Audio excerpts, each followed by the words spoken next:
Hello and welcome. This is the first long-awaited, for those that have been planning it, West Lancashire, I suppose, podcast episode. What we call it that? We will call it that because I'm not really one for saying vlog or anything like or along those lines. So we'll keep it with podcast episode. My name is Paul French. I am the secretary for the West Lancashire Green Party.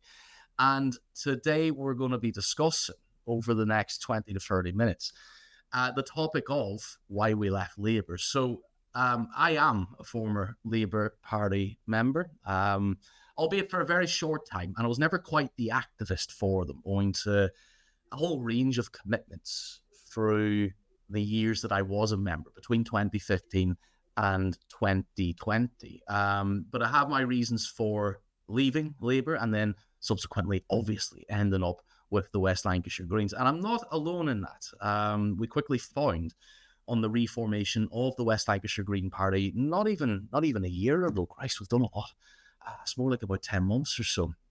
That quite a few members are defectors, shall we say, from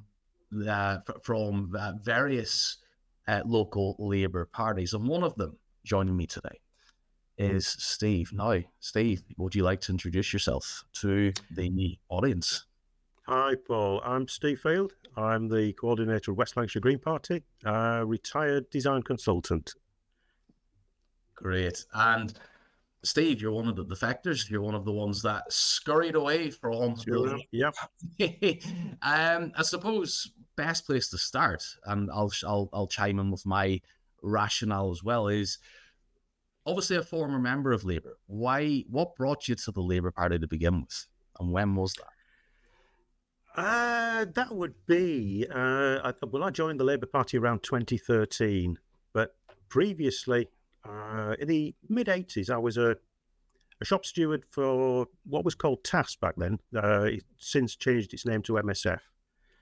I was actually contracted out of my political levy with my union membership. I really wasn't that politically motivated, more very much in favour of the unions. So, 2013, we were, with a local group here, we were opposing the overdevelopment in our village. And we got a lot of help from local councillor, John Hodgson. He was giving us insight into how local plan policies work, what the council should be addressing, what the planning department will take as a legitimate complaint and so forth, or material considerations. And I was basically impressed with the way John was working, and we just decided we should probably join the Labour Party. So that would be about 2013. It rolled on for a while like that. We did nothing for a year or so, and then sort of out of the blue, I was approached by our prospective parliamentary candidate for South Ribble.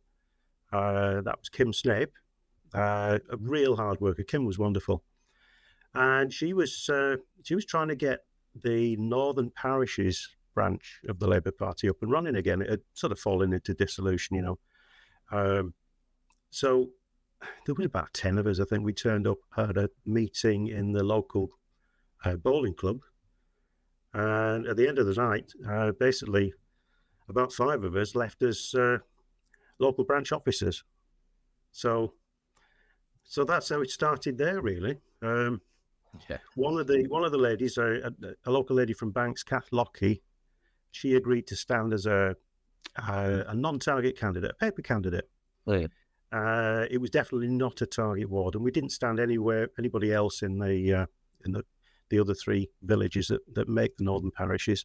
I suppose just for clarity as well, sorry, for those watching that maybe aren't quite so sure of the terminology as well, paper candidate is essentially just merely a name on a ballot. I tend to, during the general election on social media platforms, I tend to see that people didn't quite understand the what a paper candidate actually was and the logic behind it. But just to keep it very brief, because I don't want to veer us off point. Paper candidate, mainly a name representing a political party on the ballot box to give, in this case, say what we did recently with both general election, to give people the option to vote for the Green Party, to give them an option to give them an option away from some of the other major or bigger parties. Yeah, I think it's an important thing that parties do offer a paper candidate. You go to an election, whether it's a local or a general election, if there's nobody that represents your political beliefs, it's a case of pegging your nose and voting for somebody you're not really supporting. Yeah, and so anyway, we decided to do a bit of campaigning for Kath, and she got elected, and she became a councillor.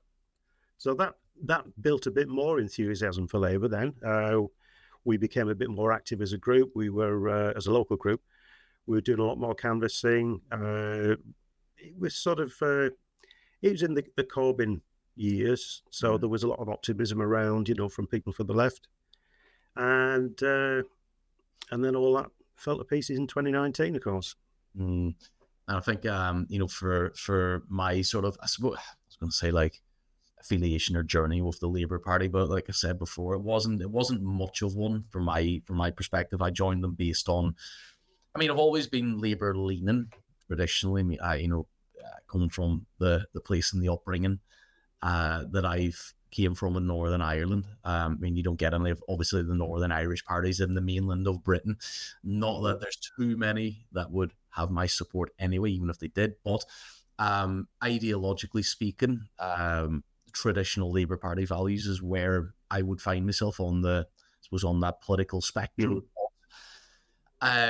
It was after the 2015 Conservative majority, and then the blatant appeasement of the UKIP really by the Conservatives for mainly the Brexit referendum was what brought me to Labour. Is that, I suppose, a bit of a protest membership vote or a protest membership or joining them out of protest.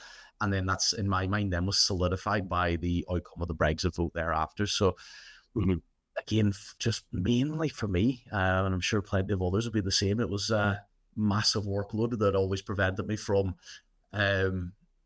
joining as with the intention of being an outward activist, and that as well. And I'd never done it before, so it was like it was a very alien experience, and not one that they never really called me either, I suppose, to even ask if I was willing and able to get out and do stuff. Had they have, I probably would have been a different story. But either way, I suppose my reasons for joining initially was the fact that I was already aligned with them.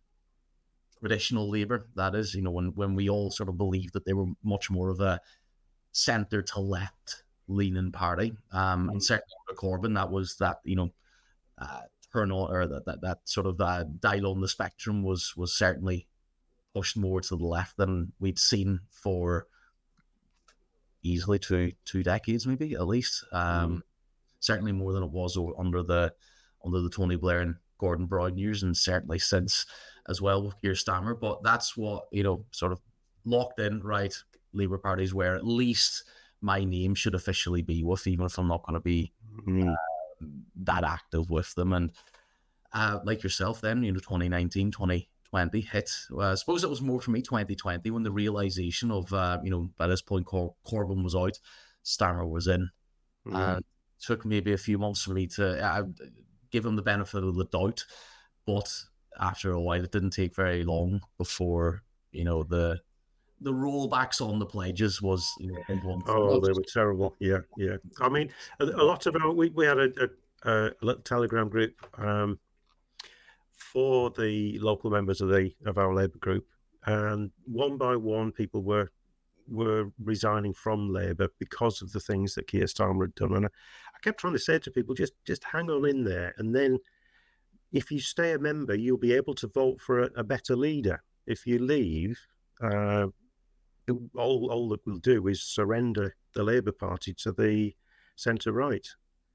But one by one, they left. It got to the stage for us, basically, myself and my wife.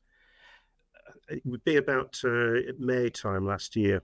So the key pledges of abolition of tuition fees was abandoned, followed by an increase in income tax on the top 5% of earners. That went, by the way. And then renationalised rail, mail, water and energy. That went. So it was just too many. So we resigned.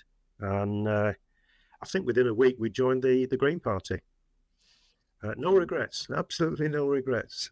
I remember when exactly I joined the Green Party, but I had already left Labour, because I don't think technically you can, at least not officially, I belong obviously to two political parties. You can't. Yeah. Logic would dictate that I'd already left Labour. I think I had it in my mind because we were, my wife and I were on the cusp of moving. We were in the process of buying our first home, so I knew I wanted a different political home, and I knew that, or at least I was hoping that I was going to be much more active whenever that happened as well, like at some point. And that's quite an interesting approach there, Paul. So each time you move house, you just move to a different political party.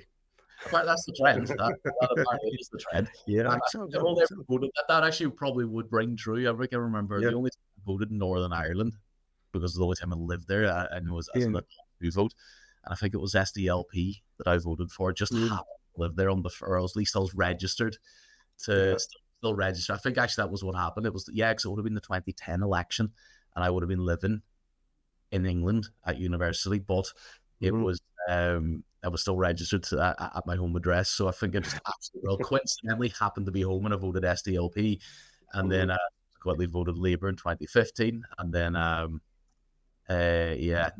move home, move political party. But it's just like yourself, it was the rollback of those pledges. It was it seemed to me like, and I know I'm not alone in this, that Starmer said all of the more Corbynistic ideological things. Always say, he kept to that side of what Labour was at that time to get himself elected, and then as soon as he was in that position, started to chip away and roll back. And a lot of the, I think we can still say Blairites within the party very much in favour of that, and I think that there was probably and still is more of there's more of the Labour membership, certainly in positions where they can influence, that are of that persuasion. And it just seemed like, well, you said this to get elected. I didn't vote for him in that. I voted for Corbyn twice. I didn't vote for anybody. Actually, I was still a member. Didn't vote for anybody in the campaign that Starmer ran in, because I just didn't buy into any of them. And I think my sort of gut instinct was proven right thereafter. And like a lot of the policies that he's rolled back on since, I was kind of hoping, even though I was out the door and leaving, I was kind of hoping that he was doing that to kind of appease the kind of Blairites in the party, to get them over the line on a general election, which is what he's done. And I remembered this actually a few days after the general election. I was like, you know what? I was kind of hoping that he was just, kind of appeasing, swung from the left to the right side, to get elected and then swing back again. And then we go back again, and nothing they've done since. They've not even, you don't like they're going to go that direction again. So again, it's just more affirmation for me. Why I left, and why that was, a right decision for myself at that time. And I think although we left on the abolition of those first three that I mentioned, when he decided to abandon the promise to spend 24 billion on green initiatives and cut it right down to just 4.7 billion a year, I mean, I wanted to resign again. Obviously, you can't resign twice, but that was worse. That was absolutely worse. So no, he's got to go. But clearly, he's not going to be going. He's going to be there for a while, unless the likes of Farage manage to cook up some sort of unrest that challenges his term. I think what they're ushering in, they're not using the words austerity, obviously, but they are ushering in austerity. The October budget is going to be very much one of austerity. I mean, since they've thrown about, terminologies like the, 22 billion black hole and all the rest of it, and Starmer speech was it last week? It was just it was last Wednesday, Thursday, something like that, where he was essentially doubling down on, I think he said the exact word, well, not the exact words, I'm paraphrasing, but basically the October election is going to be painful.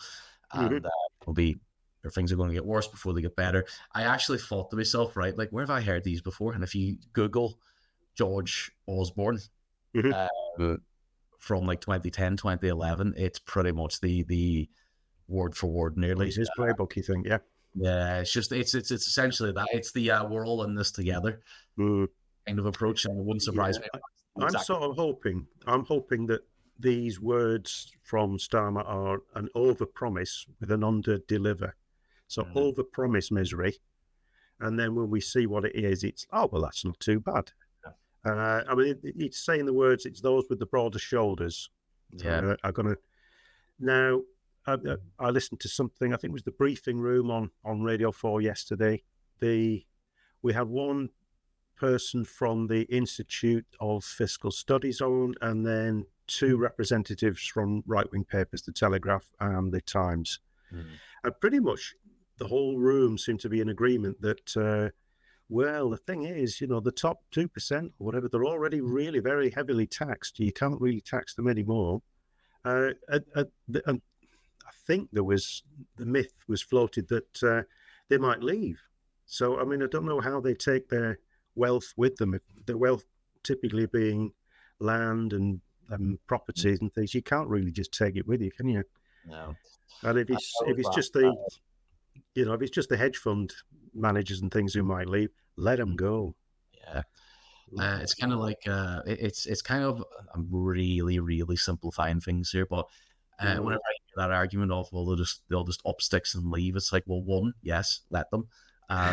If they're really that opposed to paying their fair share, then that argument is seeped into those further to the sort of the conservative right of the political spectrum, even those that are down on the bottom social rungs of the ladder, i.e. the ones that aren't swimming like Scrooge McDuck in massive vaults of gold themselves. And I don't see why, left, right, wherever you sit, if you're not a capitalist and you're not, why are you trying to stick up for the people that are gaming the system? And if they threaten to leave, fine, let them, because being really simplistic, I kind of look at it like a football team. Whenever your star player goes, there'll be another one. Absolutely, yeah. Step up, maybe not to the same caliber, but somebody else will step. Like someone else will be your new star player. It's kind of the same thing. Like it's largely because they cannot they can't take the land assets with them, and that's still, for as good as I know economics, is where a great bulk of their wealth comes from, and you can't take a plot of land of the UK from the UK. Just not going to happen. You just can't do it, no. And if there was a sort of a mass sell-off of land, then prices would go down, values would go down, so they wouldn't be realising their assets. I think people, rich people, the top 2%, I think they choose to be in this country for more reasons just than taxation.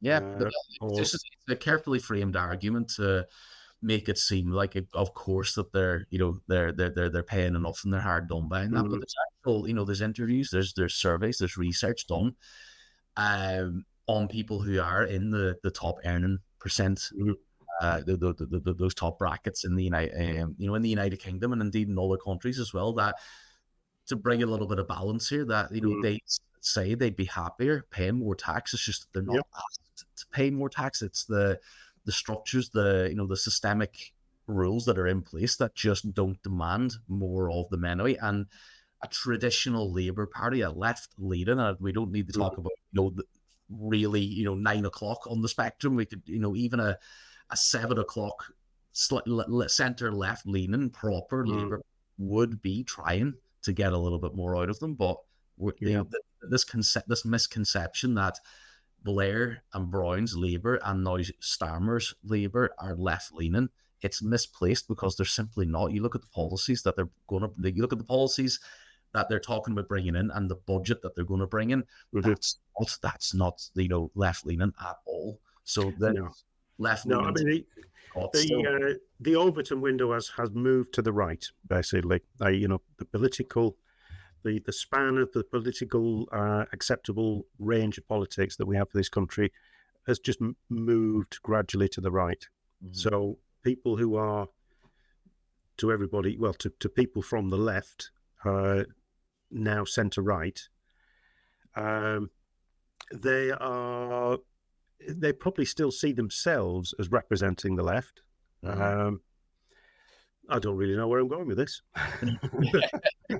No, I mean, I think one of the key points that I would try to get across to people now that I'm a member of the Green Party and obviously the West Lancs Green Party at the local level, is that first, Labour in its current form, in its current iteration, are not left leaning. We actually are, and I know that right wing media outlets and indeed plenty of leaders have done quite a bit over the years to tarnish and misrepresent what that actually means to be on the left of the political spectrum.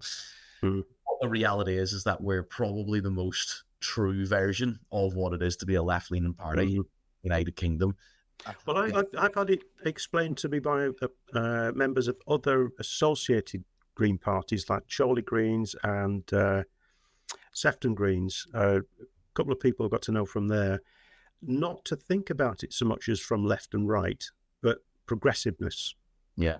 I think sometimes, certainly if you're talking to people on the doors, if you use the description of left-wing politics and things, it can scare the horses a little bit, That's one of the points I was sort of get that, like with the dirty connotations that have been built of left-leaning policies, lefty, woke, snowflakey policies, have distorted people's perception, though, of how universally progressive and beneficial those policies actually are.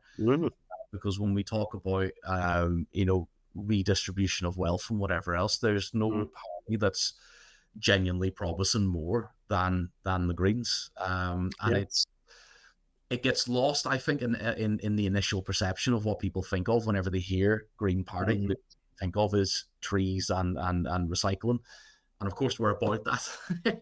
But, I mean, some of the Greens policies, one of the key ones for me, the thing that really enables everything else that the Greens want to do is the taxation of wealth. Now, which we've started talking about, but people often say, well, how are you going to do it? And people are going to leave and so forth. We've covered that a little bit. But if we just look at how wealth is taxed, it's taxed in taxation on capital gains, which is at a much lower rate than income tax. So that's one of the Green Party policies, is to level up capital gains tax with income tax. I might not have the exact terms correct, but it's that making those two forms of taxation more equitable. It's something I discovered just recently, and this shows a real bias towards people with money. Normally, when you pay for a service with a service supplier, you would typically have VAT, but not if you are paying for financial services. Your independent financial advisor, there's no VAT on that. And what's the explanation? Why? Why is there a carve-out just for that? There are only rich people tend to use independent financial advisors. So there's obvious bias there. And certainly taxation of wealth, that looks to be the answer for tackling all of the other issues, whether it's the NHS, whether it's paying teachers, the police, youth services, everything really. It's all made more available if we can get some money from the wealthy. And I mean, that doesn't seem like where Labour's going to be taking us in this budget either, unfortunately. But all you have to do is just look at, I mean, we hear statistics all the time, and to be fair, as a lecturer, I know that sometimes statistics are a little bit futile when they're thrown out to people, because sometimes the numbers can just become a little bit meaningless, really. But I mean, if anybody wants to have a look at the gradual, I would say gradual, actually, I suppose I should say the gradual to rampant increase in wealth divides in the United Kingdom over the last, not even, it's easy to say 14 years, but I mean, over the last 20 to 30 to 40, since we've really sort of ran into neoliberalism as a nation. I mean, wealth divides have been going up, and we've just been so detached and separated from the riches of those at the top. And when we say as a Green Party that they do have more to give and they should have more to give, we're not joking. Like, I mean, they'll come back with the media outlets that they have sway Mhm. over, politicians that they, that they fund for lobbies and all the rest of it. That that isn't the case, and that they're going to leave, and all that rhetoric that we've already discussed. Mhm. Simply, what we're trying to do is say, no, you can pay more, and Yep. that like all of that payment would probably not even really be felt that much by them, Mhm. such extent of their wealth, but it would be seen greatly at a local level, like in a whole range of fundamental social services. And the NHS, for one, for me is the big one. And yeah, Green Party's the name of our political allegiance. That West Lancashire Green Party. Of course, the environment is one of the front and center things that you think of whenever you say Green Party as a name. But for me, it was the more socialist policies that they've got. And when I say social, I do mean those policies of wealth distribution and, by consequence, the betterment of predominantly the NHS, but also education, policing, all the rest. That we keep saying there needs to be more money, and unless you want to tax further the middle and the lower classes, it's going to have to come from the top. It is, yeah, it really is. Yeah, I've got a real dilemma with what's both of the top parties seem to agree is the solution, and that is growth. I've got a real problem with it because we're on a finite planet with finite resources. I can't see how we can just keep having growth. It just, at some time or other, we go off the scale on the graph. There's got to be a solution to it that doesn't involve constant growth, constant building, constant using of resources and things like that. Because that's what when they talk about growth in a lot of senses, that's exactly what I mean is growth. Yeah. It's equals consumerism, which for that to be a reality, it means that more needs to be taken. But we're watching the final couple of minutes anyway of our maiden session. I suppose maybe the last question to you is juggling with a couple of questions here, but I'm going to go with the maybe one that's a little bit of a curveball. Do you maybe see yourself rejoining? Is there anything that Labour could do to entice you to rejoin? And the reason why I asked that for a quick sort of answer is there'll be people out there who have been, albeit they won the election, but it was a lowish turnout. There'll be plenty of people turned off by Labour Party policies who either voted elsewhere or didn't vote at all. Is there anything for you that Labour could do to maybe bring you back on side again, even not away from the Greens, like in your current situation, but if you were hypothetical, a voter who was a bit disenchanted by their current form, is there anything that they could do? I cannot envisage a situation where I would ever want to leave the Green Party and join the Labour Party. That's not to say that under certain circumstances, if there was a risk of returning a right-wing government, unless I was to vote tactically with Labour, I would be perfectly willing to lend my vote to Labour to keep the far right out, including the Tories. Yeah, I think that would no, I don't see it. And I know that for many years, the Green Party aren't going to be in power. No. Hopefully, we will build at borough and local council level, parish councils, build support that way, ideally influence the Labour Party, be the conscience of the Labour Party. I'm happy to be supporting a party that I believe has the policies that I can be fully behind, to be quite honest. I haven't really come across any policies from the Green Party that I think are far-fetched, unreasonable, or something I couldn't just fully support. Yeah. So no, I don't think I'll be rejoining Labour anytime distant, even. I think that point you brought up there as well is just to finish or just to wrap up is I think it's a good point to maybe pick up on as well and end on is that as a Green Party who is still true to the values that we held 5, 10, whatever years ago, unlike Labour shifting along with, as you described earlier, over in the window to the right. We can be that conscience, we can be that sway perhaps for a party like Labour to, I think so.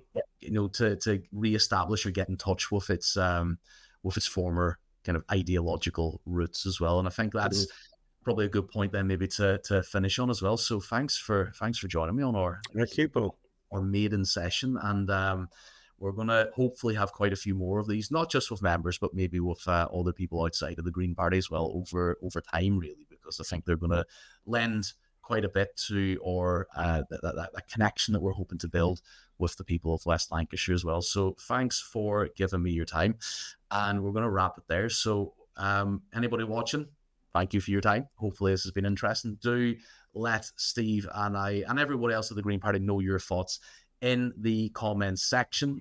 Anything that you want to add, we're absolutely happy to hear it, because, well, we want to know what it is that you're thinking, what your thoughts are on particular issues, especially actually for me personally, if they are in opposition to anything that we've said today, because we like to see maybe if there's any chinks in the armor.